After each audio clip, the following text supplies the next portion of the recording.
আসসালামু আলাইকুম। আজ আমি আপনাদের সাথে শেয়ার করব আমার মার হাতের বেগুন ভর্তার রেসিপি। এখানে 3টা বেগুন নিয়েছে, একদম তরতাজা বেগুনগুলো দেখতে কিন্তু খুবই সুন্দর আর পরিষ্কারও। এইবার এই বেগুনগুলো একটা বটির সাহায্যে কেটে দেখে নিবে যে কোনো পোকা আছে কিনা বা বেগুনটি ভিতরে নষ্ট কিনা। এইবার বেগুনের মধ্যে একটা করে ফালি করে কেটে দেখে নিচ্ছে। এভাবে করে প্রত্যেকটি বেগুনের মাঝখানে ফালি করেই দেখে নিতে হবে।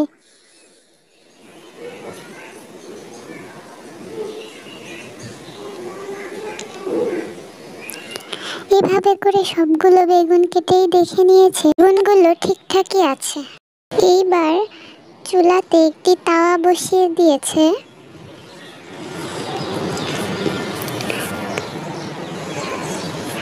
তাওয়াটা গরম হয়ে গেলেই বেগুনগুলো তাওয়ার উপরে পুড়তে দেওয়ার জন্য দিয়ে দিবে। তাওয়াটা গরম হয়ে গিয়েছে, এবার বেগুনগুলো এক এক করে তাওয়ার উপরে দিয়ে দিচ্ছে। এইবার একটা ঢাকনার সাহায্যে ঢেকে দিতে হবে।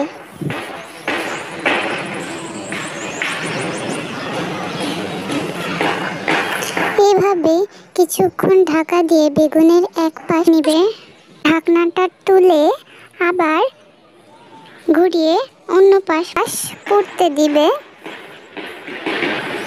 এভাবে করেই প্রত্যেকটা বেগুন উল্টিয়ে পুড়িয়ে নিতে হবে।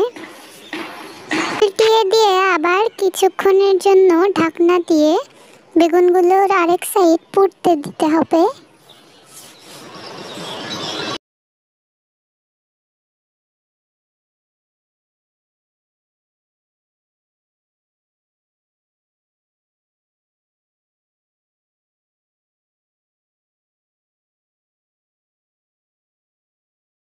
এভাবে কিছুক্ষণ পর পর বেগুনগুলো উল্টে পাল্টে পুড়িয়ে নিতে হবে। বেগুনগুলো কিন্তু ভালোভাবে পুড়িয়ে নিতে হবে, না হলে ভিতরে শক্ত থেকে যাবে, সিদ্ধ হবে না। তাই কিছুক্ষণ পর পর ঢাকনা দিয়ে ঢেকে পুড়িয়ে নিতে হবে। আবার ঢাকনা তুলে এক পাশ উল্টিয়ে দিয়ে বেগুনের সব সাইড পুড়িয়ে নিতে হবে, না হলে কিন্তু বেগুন ভর্তাটা খেতে ভালো লাগবে না।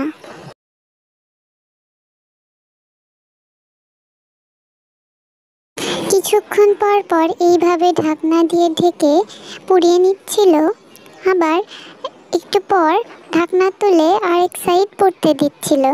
এভাবেই কিন্তু আস্তে আস্তে করে বেগুনগুলো প্রত্যেকটি পাশই পুড়িয়ে নিতে হবে।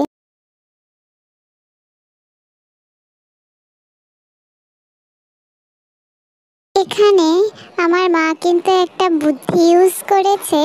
বেগুনগুলো উল্টে পাল্টে দেওয়ার জন্য কিন্তু বেগুনের বোটাটা কাটেনি, বোটা সহই রেখেছে, যাতে বেগুনটা উল্টে পাল্টে দিতে সুবিধা হয়। বেগুনেরই বোটাগুলো রেখেছে কারণ উল্টে দেওয়ার সুবিধার জন্য। আপনারাও কিন্তু এই বুদ্ধিটা ইউজ করতে পারেন, তাহলে বেগুনগুলো উল্টে পাল্টে দেওয়ার সময় আপনাদের হাতে গরম লাগবে না। কথা বলতে বলতে বেগুনগুলো কিন্তু হয়ে গিয়েছে, তারপরেও একটু গরম তাপে রাখার জন্য আবার ঢাকা দিয়ে রেখেছে। এইবার বেগুনগুলো একটু ঠান্ডা হলে বেগুনগুলো সুন্দর করে ছিলে নিবে। দেখুন, বেগুনের বোটাটা রাখার কারণে কিন্তু বেগুনটা ছিলতেও সুবিধা হয়েছে। কি সুন্দর বোটাটা ধরে বেগুনটা ছিলে নিচ্ছে।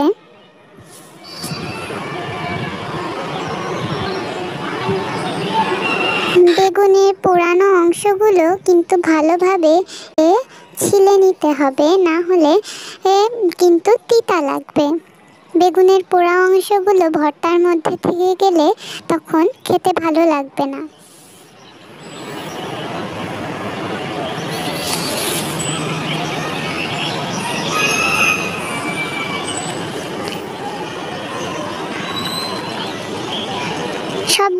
বেগুনই এভাবে সুন্দর করে ছিলে নিতে হবে। দেখুন আমার মা কিন্তু বেগুনটা ছিলে নিয়েছে। এইবার দেখুন কিভাবে খুব সহজেই বোটা থেকে বেগুনটিকে আলাদা করে নিচ্ছে।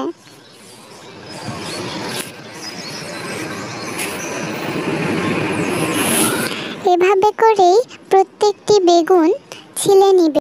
বেগুনগুলো ছিলে নেওয়া কিন্তু হয়ে গিয়েছে। এইবার বেগুনগুলো একটু বেছে নিবে। যদিও বেগুনগুলো কেটে দেখে নিয়েছে যে একদমই পরিষ্কারই আছে, কোনো নষ্ট বা পোকা নেই, তারপরেও আমার মার আবার একটু খুঁতখুঁতে মন, তাই সে সবসময় বেগুন পুড়িয়ে এইভাবে বেছেই নেয়। আপনারাও এইভাবে বেছে নেবেন একবার, তাহলে কোনো সন্দেহ থাকবে না।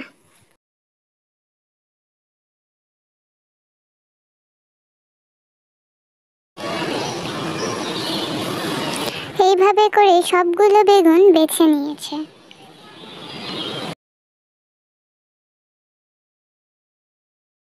এইবার বেগুনটি ভর্তা করার পালা।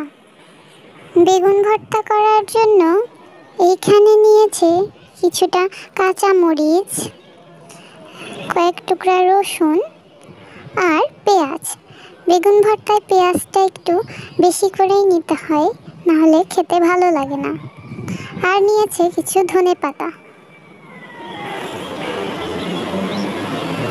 এইবার ওর মধ্যে একটু লবণ দিয়ে দিল। লবণ দিয়ে পেঁয়াজ মরিচ আর রসুনটা ভালোভাবে চটকিয়ে নিতে হবে। এইবার এর মধ্যে দিয়ে দিল সরিষার তেল।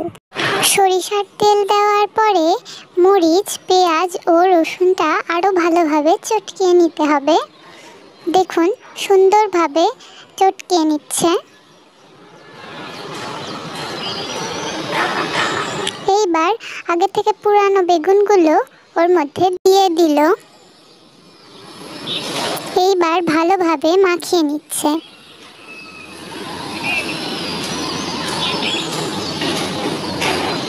এভাবে করে বেগুনগুলোর সাথে মরিচ, পেঁয়াজ ও রসুনগুলো ভালোভাবে চটকিয়ে মাখিয়ে নিতে হবে।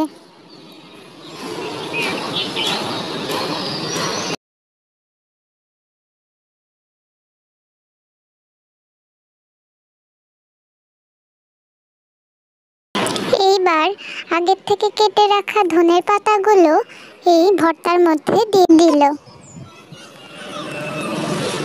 তারপর ধনে পাতাগুলো ভর্তার সাথে ভালোভাবে মাখিয়ে নেবে।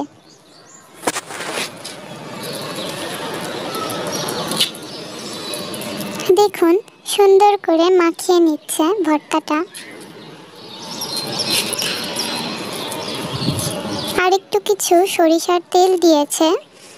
তার কাছে মনে হয়েছিল যে একটু কম হয়েছে, তাই আর একটু সরিষার তেল দিয়ে দিয়েছে। বেগুন ভর্তায় কিন্তু পেঁয়াজ আর সরিষার তেলটা একটু বেশি লাগে। বেগুন ভর্তা রেডি। এইবার বেগুন ভর্তার সাথে খাওয়ার জন্য কিন্তু আমার মা তৈরি করেছিল মোটা রুটি।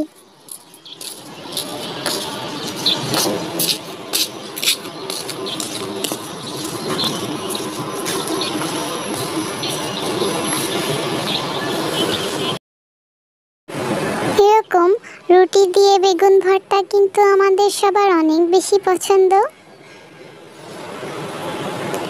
বেগুন ভর্তা দিয়ে রুটি অনেক মজাই লাগে। বেগুন ভর্তা আর রুটি এটা কিন্তু একটা লোভনীয় খাবার। দেখুন বেগুন ভর্তার ফাইনাল লুক। আজকের মতো এখানেই শেষ করছি। আল্লাহ হাফেজ।